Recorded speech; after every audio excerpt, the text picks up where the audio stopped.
اور ان کے جو بلائنڈ فالوورز ہیں وہ اس کو اڈاپٹ کر لیتے ہیں. یعنی اگر وزیر اعظم اس انداز میں بات کر رہے ہیں, کوئی بھی وزیر اعظم ہو, تو وہ اسے اڈاپٹ کر لیتے ہیں. یہی لیڈرشپ کا کام ہے کہ اسے یہیں رکنا چاہیے. اسی لیے پاکستان کی پالیٹکس میں ایک پولیٹیکل پارٹیز کو ایک کم از کم پوائنٹس پہ ایک ضابطہ بنانا چاہیے کہ یہ الفاظ جو ہیں وہ ہمیں کوشش کرنی چاہیے کہ ایک دوسرے کے خلاف استعمال نہ کریں. یہ انیشیٹو پرائم منسٹر کے لیول پہ بھی لیا جا سکتا ہے, یہ انیشیٹو اپوزیشن کے لیول. روکنے کا انیشیٹو تو بہت دور کی بات ہو گئی, یہ تو لگتا ہے تلقین ہی یہ کی جا رہی ہے. اور ہم نے پچھلے کچھ سالوں میں دیکھا کہ عام محفلوں میں, نجی محفلوں میں, پبلک پلیسز کے اوپر بھی اب گالم گلوچ کی جاتی ہے عام عوام کی طرف سے, فالوورز کی طرف سے, اس کا خمیازہ بھگتنا پڑتا ہے. تو یہ نفرت, عدم برداشت کتنی شدید تر ہو جائے گی پھر؟ ہاں, صرف وہی نہیں, بدقسمتی سے ہم میڈیا کے لوگ بھی اس کے ذمہ دار ہیں. ہم اس طرح کی زبان کو باقاعدہ نہ صرف چلاتے ہیں, اپنے پروموز کا حصہ بنا لیتے ہیں بعض سچویشنز میں. تو ہمیں اپنی جو رسپانسبلٹی ہے اسے بھی ایکسیپٹ کرنا چاہیے کہ ہم بھی اتنے ہی ذمہ دار ہیں. ہم سیاست اور صحافت معاشرے میں کوئی مثبت جو ہے وہ چیزیں نہیں لے کر آ رہے. ہم بدقسمتی سے منفی رجحانات کو فروغ. سوشل میڈیا دیکھ لیں نا آپ, سوشل میڈیا گروپ دیکھ لیں سیاسی جماعتوں کے, صرف ان 3 یا 4 سیاسی جماعتوں کے سوشل میڈیا گروپس کو جمع کر لیں, اس کی زبان کو دیکھ لیں, اور پھر ان کے لیڈرشپ سے پوچھیں کہ کبھی آپ نے بلا کے اپنے سوشل میڈیا ونگ کو منع کیا ہے, ان میں سے کچھ لوگوں کو نکالا ہے اپنے ان ونگ سے کہ جو لوگ اس طرح کی زبان. کیوں ہو رہا ہے یہ؟ اس لیے کہ لیڈر خود وہ زبان استعمال کر رہا ہے. جب لیڈرز خود وہ زبان استعمال کریں, اور ان لوگوں کے, میں تو یہ بھی چھوڑتا ہوں کون سیاست میں ہے کون نہیں ہے, ایک بیسک تربیت ہوتی ہے نا, ایک بیسک تربیت کی بات ہوتی ہے کہ آپ نے اگر کر لیا, فرض کریں نکل گئی جلسے میں زبان, آپ اپولوجائز کر لیتے ہیں, آپ ریگریٹ کر لیتے ہیں, آپ وڈرا کر لیتے ہیں اس چیز کو. ہمارے یہاں یہ چیزیں ختم ہوتی جا رہی ہیں, اور اس کا نتیجہ کیا ہوتا ہے؟ اس کا نتیجہ یہ ہوتا ہے کہ پھر ہم بعض سچویشن میں فزیکل ہو جاتے ہیں, فزیکلی انوالوڈ ہو جاتے ہیں. پھر جو ہماری وائلنٹ ٹینڈنسی بڑھ رہی ہے وہ بڑی اسی وجہ سے رہی ہے کہ ہم لاؤڈ ہو گئے ہیں. ہم گفتگو میں شور کرتے ہیں, شور شرابہ کرتے ہیں, اور جب آپ شور شرابہ کرتے ہیں تو آپ کی زبان سے کوئی بھی الفاظ ادا ہو جاتے ہیں. ثنا صاحبہ نے بھی ہمیں جوائن کیا ہے. ثنا صاحبہ, آپ کے خیال میں یہ جو سیاسی اختلاف سیاسی دشمنی میں تبدیل ہو رہا ہے, اور جس طرح سے مظہر صاحب نے بھی کہا کہ میڈیا کی بھی ذمہ داری ہے, لیکن وہ وزیر اعظم جو میڈیا کی آواز دبانے کے لیے پیکا جیسے آرڈیننس لے کر آتے ہیں, قوانین لے کر آتے ہیں, جب وہ خود اس طرح کے الزامات بغیر ثبوت کے لگائیں گے تو پھر اس کا سدباب کون کرے گا؟ دیکھیے, مظہر صاحب کا بڑا احترام ہے, لیکن یہ ایک ہولسٹک ڈیبیٹ نہیں ہے. یہ صرف خان صاحب تک رہنی چاہیے. اس کے اوپر ابھی ہم صرف خان صاحب کے اوپر بات کریں گے. جو بات غلط ہے وہ بات غلط ہے. مجھے خان صاحب کی ٹون سے شروع دن سے اختلاف رہا ہے. وہ شروع دن سے ایسی ہی گفتگو کرتے ہیں. میں جو 15 سال سے 16 سال سے گالیاں کھا رہی ہوں, میں اس زبان کو بہت اچھی طرح سے پہچانتی ہوں. ان کی جو ایکچوئل میں ان کی جو اسٹیٹ آف مائنڈ ہے وہ ان کے فالوورز مجھے روز یاد کرا دیتے ہیں کہ وہ کیا ہے. دیکھیے, کارما جو ہوتا ہے نا, اور جو یہ کہتے ہیں what goes around comes around. Qamar Shozab صاحبہ کے آج آپ دیکھ لیجئے, ان کی ایک روتے ہوئے ویڈیو ہے, اور میں خان صاحب کی روح مجھ میں نہیں آئی, اس لیے میں اس کو سیلیبریٹ نہیں کر رہی, نہ میں اس کی کہہ رہی ہوں کہ بہت اچھا ہو رہا ہے, لیکن میں کہہ رہی ہوں کارما جو ہے نا بڑی غلط چیز ہے. جب آپ دوسروں کے لیے کوئی چیز استعمال ہونے دیتے ہیں تو عین ممکن ہے کہ وہ آپ کے لیے بھی استعمال ہوگی. وہ گالم گلوچ اگر میرے لیے ہوتی ہے, کسی اور صحافی کے لیے ہوتی ہے, کسی اور سیاستدان عورت کے لیے استعمال ہوتی ہے, تو آج وہ کمل صاحبہ کے لیے استعمال ہو رہی ہے تو کتنی تکلیف ہو رہی ہے. اور ان کو کہا گیا کہ آپ جائیے پارلیمنٹ میں, آپ دیکھیے کہ لوگوں کے ساتھ عرصے سے یہ ہو رہا ہے, اس کو بنیاد بنا کے ان کے حقوق کے لیے بھی لڑیے. تو انہوں نے کہا کہ جی میرا اور لوگوں سے کوئی تعلق نہیں ہے, میں صرف اپنی بات کر رہی ہوں. جب آپ یہ بات کرتے ہیں نا, خان صاحب بھی یہ بھول جاتے ہیں کہ آپ کی اپنی شخصیت کے اراؤنڈ دنیا نہیں گھومتی. دنیا میں آپ جو دیتے ہیں وہ آپ کو لینا پڑتا ہے. اور یہ جو اللہ تعالیٰ کے اوپر وہ توکل بھی کرتے ہیں, تقوی بھی رکھتے ہیں, اس کے باوجود وہ یہ بات کرتے ہیں کہ اللہ تعالیٰ کو ٹریولائز کر رہے ہیں. آپ یہ کہہ رہے ہیں کہ اللہ تعالیٰ یہ دعا آپ کی سن رہا ہے کہ کاش ان کی گردن میرے ہاتھ میں آ جائے. آپ یہ کہہ رہے ہیں کہ مطلب یہ دعائیں سنتا ہے اللہ. تو آپ اگر اتنی آپ کی دعاؤں میں قبولیت ہے تو آپ کو اچھی چیز مانگ لیتے ہیں, آپ عوام کے لیے کوئی ریلیف مانگ لیتے ہیں, آپ پیسے جو لٹے ہیں وہ واپس مانگ لیتے ہیں. آپ یہ دعا کر رہے تھے کہ کسی دن آپ کے ہاتھ میں آ جائے. I mean, what does it say about you? آپ کون ہیں؟ مطلب آپ کا کوئی براہ راست مطلب وہ دوسرا کہہ رہے ہیں کہ جی یہ تو ایک سازش ہو رہی ہے بین الاقوامی سازش. تو یہ بین الاقوامی سازش ہے یا ان کی دعا کا مکمل ہونا ہے؟ یہ ذرا سمجھا دیں ہمیں, کیونکہ اگر تو ان کی دعا پوری ہوئی ہے تو پھر یہ سازش نہیں ہے, اور اگر یہ سازش ہے تو پھر یہ دعا پوری نہیں ہوئی. پہلے وہ ڈیسائیڈ کر لیں کہ اس میں ایکچوئل میں کیا ہوا ہے. دوسری بات بڑی سمپل ہے کہ والد صاحب ہو, بہن ہو, بھائی ہو, بیٹی ہو یا بیوی ہو, عزت سب کی برابر ہے.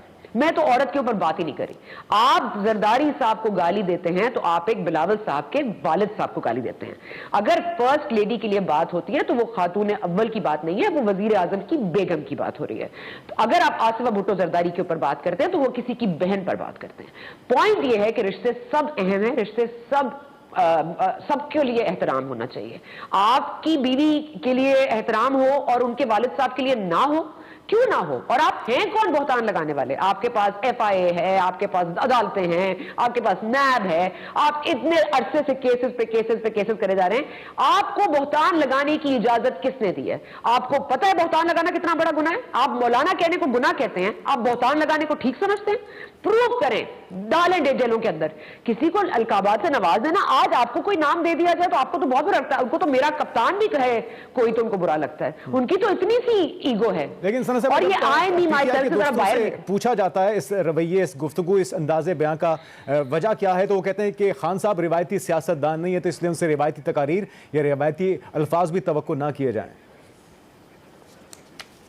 تو میرا خیال ہے پھر وہ اپنا منہ بند رکھنا سیکھیں, کیونکہ ان کو پھر بولنے کا بھی حق نہیں. اگر وہ روایتی سیاست نہیں کر سکتے تو پلیز یہ سیاست ہی نہ کریں, کیونکہ روایتی کچھ احترام کو احترام رہنے دیں, کسی کی عزت کو محفوظ رہنے دیں, اور اپنا منہ بند کر لیں. اگر وہ اس طرح نہیں کر سکتے تو پلیز اپنی زبان کو لگام دے دیں. ٹھیک ہے. اچھا بھٹی صاحب, یہ جو ثنا صاحبہ نے نقطہ اٹھایا ہے اس پہ کافی بحث جاری ہے کہ ایک طرف وزیر اعظم کہتے ہیں کہ جی بیرونی سازش ہو رہی ہے, اپوزیشن کے لوگ اس کا حصہ ہیں, میرے خلاف حکومت گرانے کے لیے یہ آپس میں ملے ہوئے ہیں. دوسری طرف وہ کہتے ہیں کہ میری تو دعا تھی کہ یہ تحریک لے کر آئیں اور یہ آ چکی ہے. تو اس میں تضاد نہیں لگتا آپ کو کہیں؟ دیکھیے یہ دونوں طرف سے تضاد ہے. عمران خان صاحب کا تو ہے ہی نا. عمران خان صاحب کا تو آپ پورے 4.25 سال کا اقتدار دیکھیں تو وہ کبھی کہتے ہیں کرنٹ اکاؤنٹ خسارہ جو ہے نا یہ بڑھ گیا ہے, اس کا مطلب ہے کہ خوشحالی آ رہی ہے. اور کبھی آپ وہ کہتے ہیں کرنٹ اکاؤنٹ خسارہ, جب یعنی معیشت گرو کرے گی تو کرنٹ اکاؤنٹ خسارہ بڑھے گا. جب کرنٹ اکاؤنٹ خسارہ 0 ہو جاتا ہے تو وہ کہتے ہیں کہ قوم کو خوشخبری ہو. پھر وہ کہتے ہیں کہ عمران خان صاحب کہتے ہیں کہ پاکستان ایک سستا ملک ہے یار, ظالموں خدا کا خوف کرو. اور ساتھ ہی اگلے سانس میں کہتے ہیں مہنگائی نے میری راتوں کی نیند اڑائی ہوئی ہے. اور ساتھ ہی وہ کہتے ہیں کہ پاکستان 100 پتہ نہیں کتنے ملکوں میں سے کتنے, انہوں نے یہ بھی کہا تھا کہ ان کا خرچہ پورا نہیں ہوتا ان کی تنخواہ میں. اور ساتھ ہی وہ کہتے ہیں کہ میری اپنی تنخواہ میں میرا خرچہ پورا نہیں ہوتا. اور ساتھ ہی وہ کہتے ہیں کہ مہنگائی میرا فرسٹ اینڈ لاسٹ چیلنج ہے. یہی شوکت ترین صاحب یہی سارا یہ تو. اور اس کے علاوہ پھر وہ چینی بہت زیادہ ہو گئی, امپورٹ کر دو, چینی کم ہو گئی ایکسپورٹ کر دو, چینی کم ہو گئی امپورٹ کر لو, گندم بہت زیادہ ہو گئی ایکسپورٹ کر دو, گندم کم ہو گئی امپورٹ کر لو. شہباز شریف کو لکھپت کی جیل سے اٹھا کے تو پی اے سی کا چیئرمین بنا دو, پھر کہہ دو کہ یہ تو جمہوریت کے ساتھ مذاق ہے. نواز شریف صاحب کو اجازت دے دو جانے کی اور پھر کہہ دو کہ وہ تم ہٹا کٹا تھا جہاز پہ چڑھ.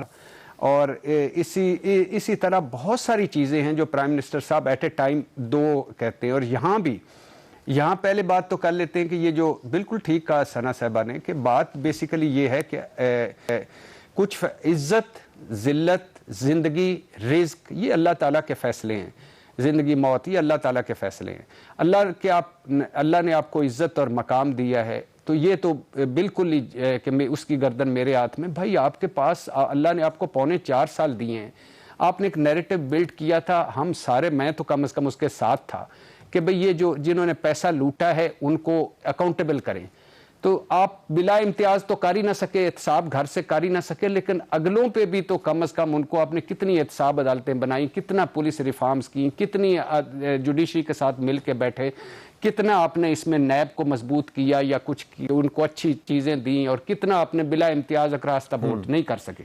لیکن جہاں تک اس بات کا تعلق ہے یہ بڑی مزاحیہ فلم چل رہی ہے کہ عمران خان صاحب ایک طرف کہتے ہیں کہ میں چونکہ روس چلا گیا، میں چونکہ ویسٹ کو میں نے ناراض کر دیا، میں نے امریکہ کو ایبسلیوٹلی ناٹ کہا، ہاں ایبسلیوٹلی ناٹ کہا، میں نے اڈے نہیں دیے، میں نے چین کے ساتھ کھڑا ہو گیا، میں کوالالمپور کانفرنس منعقد کرانا چاہتا تھا، میں اسلاموفوبیا پہ بات کرنا چاہتا تھا، میں انٹرنیشنل ٹی وی بنانا چاہتا تھا، میں نے ان کو پہلی مرتبہ کھڑے ہو کے کہا ہم آپ کے غلام ہیں. تو اس لیے اپوزیشن کے پیچھے بیرونی طاقتیں ہیں. چلو بھائی مان لیا بیرونی طاقتیں، اب ثبوت لاؤ. اپوزیشن کے 3 بڑے پہلی پریس کانفرنس میں کیا کہہ رہے تھے؟ ایک بڑا کہہ رہا تھا کہ ہم عمران خان صاحب کو اس لیے ہٹا رہے ہیں کہ یہ انہوں نے مغرب کو ناراض کر دیا، مغرب سے لڑائی کر لی ہے. دوسرا بڑا کہہ رہا تھا کہ ہم عمران خان صاحب کو اس لیے ہٹا رہے ہیں کہ یہ مغربی تہذیب یہاں فروغ دے رہے ہیں اور مغرب کے ایجنڈے پہ کام کر رہے ہیں اور مغرب کے ایجنٹ ہے یہ. تو یہ اپوزیشن کے بیان میں بھی آپ کو تضاد دکھائی دے رہا ہے. پاور گیم ہے، ٹوٹل کلیئرٹی نہیں ہے. پاور گیم ہے، ٹوٹل پاور گیم ہے. کوئی دونوں طرف اخلاقیات نہیں، کوئی دونوں طرف اصول یا عوام کے مفاد میں کوئی بھی نہیں ہے. ٹھیک ہے، یہ ہو گیا پہلا سیشن. اس میں نہ مہنگائی نہ بے روزگاری. ٹھیک ہے، ایک موقع دیجیے گا بریک کے بعد. ناظرین، جو اس وقت سیاسی بھونچال جاری ہے اور جو الٹی گنتی شروع ہو چکی ہے تحریک عدم اعتماد جمع ہونے کے بعد، اس پر بات کرتے ہیں ایک مختصر بریک کے بعد.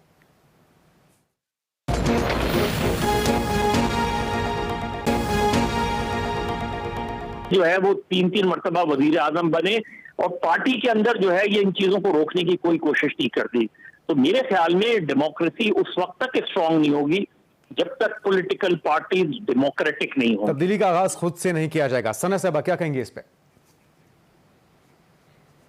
دیکھیے، سرسری طور پر تو ہر کوئی آئین کو سمجھتا ہے. کیا واقعی آپ یہ کہہ سکتے ہیں کہ کسی نے پورا آئین پڑھا ہوگا؟ مطلب مجھے نہیں لگتا مظہر صاحب کے علاوہ تو کسی کو بھی اتنا پتا ہوگا کہ آئین میں کیا لکھا ہے. بھٹی صاحب کو بھی شاید پتا ہو، لیکن مطلب میں نے خود بہت بعد میں جا کے پڑھا ہے، تو اس لیے میں یہ نہیں کہہ سکتی کہ سب نے پڑھا ہوگا. جیسے قرآن شریف ہم گھر میں رکھ لیتے ہیں اور ہم کہتے ہیں ہمیں اسلام نالج ہے، اس طرح سے کبھی اس کو کھول کے نہ پڑھتے ہیں نہ سمجھتے ہیں، حالانکہ رولز آف لائف تو اسی میں ہیں. تو اس طرح آئین میں آپ کو ایک سسٹم کی طریقہ بتایا گیا ہے، وضع کر دیا گیا ہے کہ اس ملک کو کس طرح چلانا ہے. اس کو کبھی کسی نے نہ پڑھا ہے، نہ فالو کیا ہے، نہ آگے کسی نے پڑھنا ہے نہ فالو کرنا ہے. یہاں پر یہی ہوتا رہے گا. یہاں پر طاقتور قوتیں، چاہے وہ سیاستدانوں کی شیپ میں ہوں، چاہے وہ ججز کی شیپ میں ہوں، چاہے وہ صحافیوں کی شیپ میں ہوں، چاہے وہ اسٹیبلشمنٹ کی شیپ میں ہوں، یہ اپنا روش خود بناتے رہیں گے. سسٹم کبھی ہم نے مضبوط ہونے نہیں دیا، کیونکہ سسٹم کی مضبوطی ہماری کمزوری ہے. اور سسٹم کو جب آپ مضبوط نہیں ہونے دیں گے تو nothing will stay in place, nothing will stay right. اور وہ یہی ہو رہا ہے. اس ملک میں بہت چیزیں امپروو نہیں ہوئی، بہت چیزیں ڈس انٹیگریٹ ہو گئی ہیں. جو لینگویج میں آپ کو بتا رہی ہوں، خان صاحب رہیں یا جائیں، عدم اعتماد آئے یا نہ آئے، 23 مارچ کو مارچ نہیں ہوگی، اس سے پہلے چل چلاؤ ہو جائے گا خان صاحب کا. یہ میں آپ کو وثوق سے کہہ رہی ہوں. اور یہ دیکھیے گا کہ عدم اعتماد کو ٹیبل بھی نہیں کرنا پڑے گا. آپ دیکھیے گا کہ کتنی جلدی، میں بالکل دے رہی ہوں. اور عدم اعتماد ٹیبل بھی نہیں ہوگا، خان صاحب کی حکومت چلی جائے گی. اور یہ سب کچھ بات سے پہلے ہوگا، کیا کہہ رہی ہیں؟ آپ ہولڈ کر. 23 کو مارچ نہیں ہوگا، یہ میں آپ کو بتا دیتی ہوں. 23 کو مارچ نہیں ہوگا، یہ میں آپ کو بتا رہی ہوں. اور یہ نہیں ہوگا کیونکہ یہ فورن فنڈنگ کا آج اس کو فاسٹ کرنے کا جو فاسٹ ٹریک پہ ڈالا ہے، دیکھیے ہر طرف سے پریشر ہو گیا ہے، لاسٹ وار ہو گیا ہے. Foreign funding case was the last shot, وہ لے لیا ہے. اب جس نے بھی لیا ہے اور جس کو بھی استعمال کر کے لیا ہے، وہ بالکل جا کے جگہ پہ پہنچا ہے اور جگہ پہ نشانہ جو ہے بالکل جگہ پہ لگا ہے. اور یہ دیکھیے گا، یہ 2-3 دن 4 دن کی اور کہانی ہے. اتحادیوں نے بھی فیصلے کر لیے ہیں، انہوں نے کس طرف جانا ہے وہ فیصلہ کر چکے ہیں، اپوزیشن کے ساتھ ملیں گے، سب کچھ طے ہو چکا ہے. اس لیے مجھے نہیں سمجھ آتی ہم بحث کسی کریں، لیکن سسٹم انفارچونیٹلی انسالوڈ اور اس کے لیے کسی کے پاس کوئی سولوشن نہیں. ٹھیک ہے، جاتے جاتے ارشاد بھٹی صاحب، اینٹ کا جواب پتھر سے دینے کی روش کب تک جاری رہے گی؟ جب تک یہ سارے موجود رہیں گے. اور ثنا بچا صاحبہ کے لیے عرض ہے کہ میں نے واقعی صحیح کہہ رہی ہے، میں نے آئین نہیں پڑھا. دوسری بات، لیکن اس سے بڑی بات بھی ہے کہ ایک مظہر صاحب اس بارے میں ایک واقعہ بھی سناتے ہیں، وہ خیر رہنے دیں. لیکن اگر ان ساروں پارٹی کے جو سرکردہ ان سے اپنے اپنے منشور کا پوچھ لے جائیں کہ آپ نے اپنے منشور کمپلیٹ پڑھا ہے، وہ بھی نہیں پڑھا ہوگا. تو بات بنیادی طور پہ ہے کہ یہ اینٹ کا جواب، ثنا صاحبہ کی بات، وہ جو 23 مارچ میں بڑی امپورٹنٹ بات ہے کہ عدم اعتماد تو آ گئی، مگر اگر وہ کامیاب ہوتی ہے ناکام ہوتی ہے اس سے پہلے ہی چلے جائیں گے. تو یہ بھی ایک تھاٹ پروسیس ہے. لیکن بہرحال اینٹ کا جواب پتھر تک اس وقت تک رہے گا جب تک یہ لاٹ رہے گی. اس لاٹ کو 70 سال کے سارے ہونے والے ہیں، 60 سے 70. کیا آپ سمجھتے ہیں ان کی نیچر بدل جائے گی؟ نہیں بدلے گی. یہ بالکل بھی نہیں بدلیں گے، اور نہ ہم بدلیں گے نہ یہ. بھٹی صاحب جاتے جاتے آپ کا کمنٹ لینا چاہوں گا. آپ کو کیا لگتا ہے سب چلے جائیں گے، بزدار صاحب پھر بھی رہ جائیں گے؟ جی میرا خیال ہے کہ جب تک جو بائیڈن ہیں اس وقت تک بزدار موجود رہیں گے.